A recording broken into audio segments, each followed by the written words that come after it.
Le festival d'Angoulême, le temple de la BD. Jusqu'à dimanche, environ 200 000 visiteurs sont attendus. Des visiteurs assurés d'avoir accès à tous les genres. Et dans cette forêt d'albums figurent des BD sur les hommes et les femmes politiques. Élection oblige. Laetitia Fernandez, Olivier Thiet.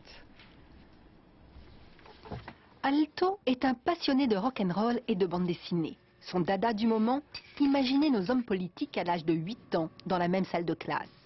Après le petit Chirac, voici venu le temps du petit Sarko et de la petite Ségaud. On s'en doute, ils se battent pour l'élection du cahier de la classe.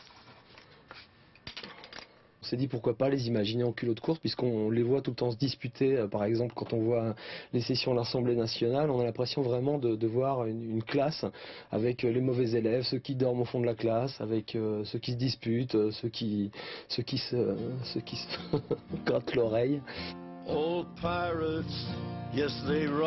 Les hommes politiques deviennent des personnages de bande dessinée à part entière. Leurs travers sont exacerbés et les situations rocambolesques. Le réel au service de l'imaginaire, les dessinateurs de presse adorent. Quand je fais un dessin, je peux imaginer une rencontre qui n'a jamais eu lieu entre deux personnages qui font l'actualité, par exemple. Vous voyez, donc on est à la fois dans le journalisme et dans la fiction. Cabu croquait déjà les aventures de Madame Pompidou dans Charlie Hebdo dans les années 70. Philippe Cohen et Richard Malka, eux, ont mis au point un concept un peu nouveau, celui de bande dessinée enquête. Leur cible préférée, le candidat Nicolas Sarkozy.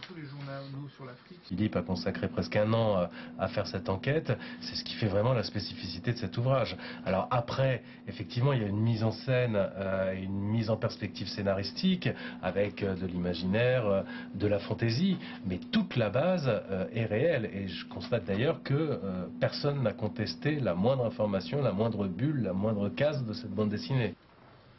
Aucun homme, aucune femme politique n'est épargné. Il est vrai que la campagne électorale est du pain béni pour les auteurs, dessinateurs et lecteurs de bandes dessinées politiques.